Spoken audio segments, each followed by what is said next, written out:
13 नवंबर 2025, कमला park, Bhopal.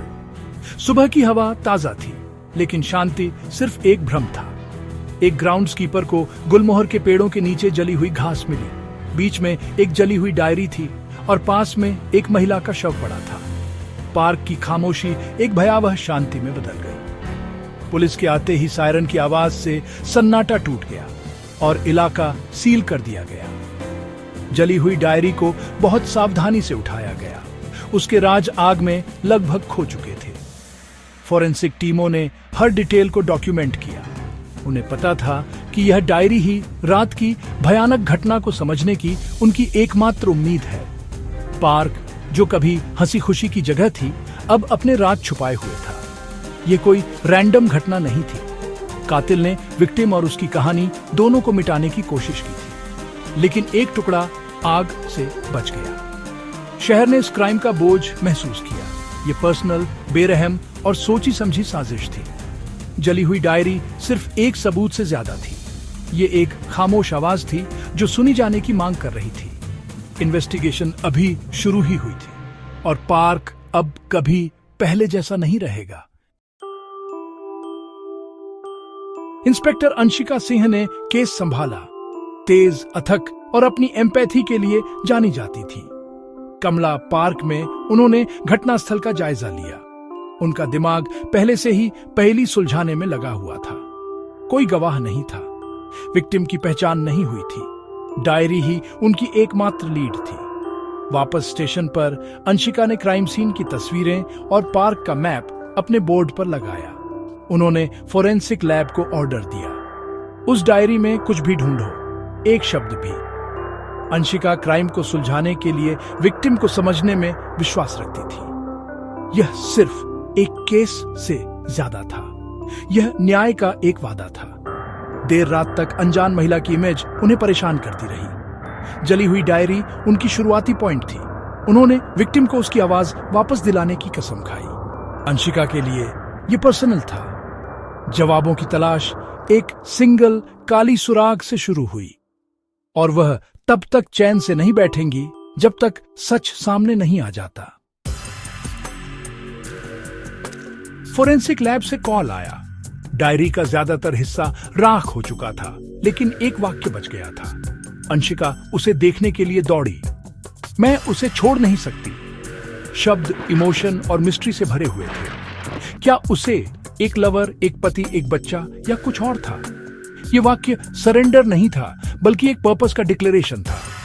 यह बताता था कि विक्टिम फंसी हुई थी, लेकिन अपनी पसंद या ड्यूटी से। अंशिका ने उस वाक्य को इंसिडेंट रूम बोर्ड पर लिखा। यह इन्वेस्टिगेशन का नया आधार बन गया। टीम अब उसे ढूंढ रही थी। वह आदमी या शायद वह कारण जिसे वह छोड़ नहीं सकती थी। यह मैसेज विक्टिम के आखिरी दिनों की एक झलक था। यह एक सुराग, एक विरोधाभास और एक चुनौती थी। सच की तलाश का एक नया फोकस था। कौन या क्या था उसे? विक्टिम की पहचान हो गई। मीरा गुप्ता, 32 साल की, भ्रष्टाचार के खिलाफ लड़ने वाली एक निडर एनजीओ वर्कर। उनके सहयोगियों ने उन्हें उम्मीद की किरण बताया, हमेशा सबसे आगे रहने वाली। मीरा एक बड़े सीक्रेट इन्वेस्टिगेशन पर काम कर रही थी, जिसमें पावरफुल लोग शामिल थे। डायरी के मैसेज का नया मतलब निकला। शायद उसे कोई इंसान नहीं, बल्कि उनका काम था। अंशिका ने मीरा के अपार्टमेंट का दौरा किया। कानून की किताबें, फाइलें, उन कम्युनिटीज की तस्वीरें जिनकी उन्होंने सेवा की थी। किसी रोमांटिक पार्टनर का कोई निशान नहीं। उनकी जिंदगी उनका काम थी। मीरा की हिम्मत साफ थी। उन्हें अपनी लड़ाई छोड़ने से इनकार करने के लिए मार दिया गया था। वह सच या उन लोगों को नहीं छोड़ सकती थी जो उन पर निर्भर थे। उनकी हत्या न्याय के खिलाफ एक झटका थी। इन्वेस्टिगेशन बदल गया। ये एक क्रूसेडर को चुप कराने के बारे में था। मीरा की कहानी बलिदान की थी और उनकी लड़ाई अभी खत्म नहीं हुई थी। अंशिका की टीम ने मीरा के फोन की जांच की। उनका लैपटॉप गायब था। शायद कातिल ने चुरा लिया था। फोन से एक अनरजिस्टर्ड नंबर से धमकियों की बौछार का पता चला। मैसेज बढ़ गए। खुदाई बंद करो, अपने काम से काम रखो, तुम एक चलती फिरती लाश हो। आखिरी मैसेज, तुम्हारा समय खत्म हो गया है। मीरा को उनकी इन्वेस्टिगेशन के लिए टारगेट किया गया था, लेकिन उन्होंने कभी हार नहीं मानी। धमकियां डरावनी थीं, लेकिन उनका संकल्प ज्यादा मजबूत था। टीम ने बर्नर फोन के कॉल रिकॉर्ड्स को ट्रैक किया, एक लीड की तलाश में। हर मैसेज मीरा की हिम्मत का सबूत था। डिजिटल ट्रेल उनकी अगली उम्मीद थी। डेटा में कहीं कातिल ने एक निशान छोड़ा था। बेनाम दुश्मन की तलाश तेज हो गई। अंधेरा छा रहा था, लेकिन अंशिका आगे बढ़ती रही। टेक टीम को एक पैटर्न मिला। बर्नर फोन ने एक रजिस्टर्ड नंबर पर कॉल किया था, अक्सर उसी लोकेशन से। यह नंबर राजेश कुमार का था, जो एक पावरफुल लोकल एमएलए के पर्सनल असिस्टेंट थे। अचानक केस राजनीतिक भ्रष्टाचार और हाईएस्ट लेवल पर खतरे की ओर इशारा कर रहा था।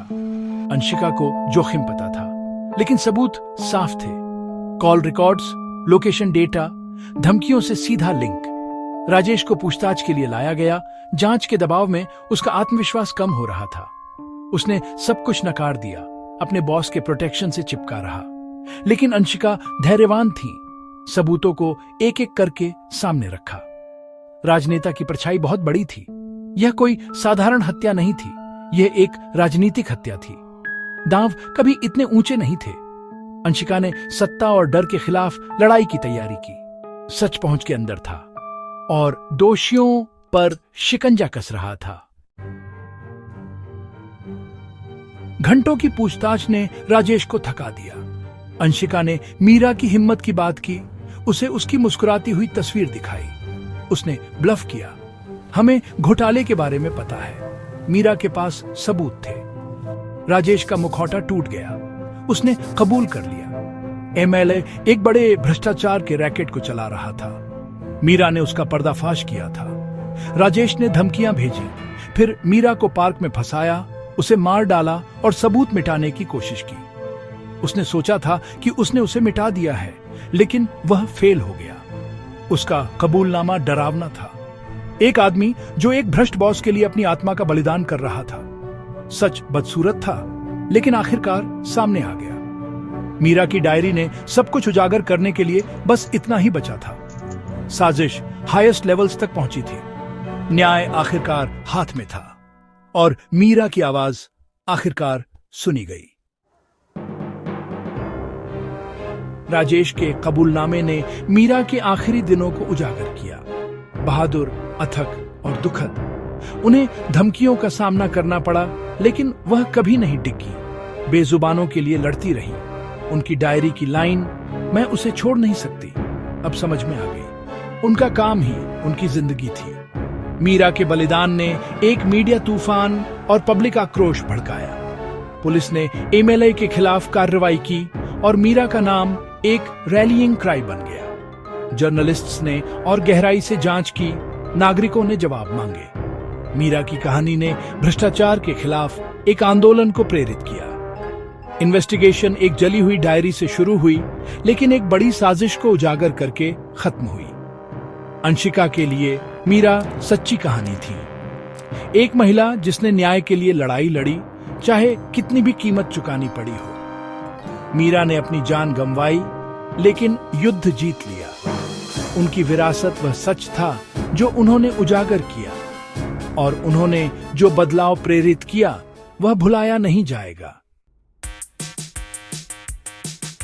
एमएलए की गिरफ्तारी ने भोपाल को हिला दिया, लेकिन अंशिका जानती थीं कि लड़ाई अभी खत्म नहीं हुई है। मीरा की कहानी एक एक्शन कॉल थी, एक रिमाइंडर कि चुप्पी अन्याय को बढ़ावा देती है। उनकी हिम्मत हम सभी के लिए एक स्टैंडर्ड तय करती है। हम सभी एक्टिविस्ट नहीं हो सकते, लेकिन हम खामोश दर्शक बनने से इनकार कर सकते हैं। न्याय का रास्ता लंबा है, लेकिन मीरा की विरासत उम्मीद देती है।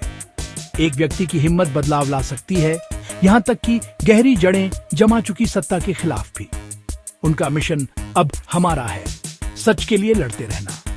मीरा के लिए न्याय सिर्फ एक फैसला नहीं है, बल्कि वह समाज है जिसे हम उनके नाम पर बनाते हैं।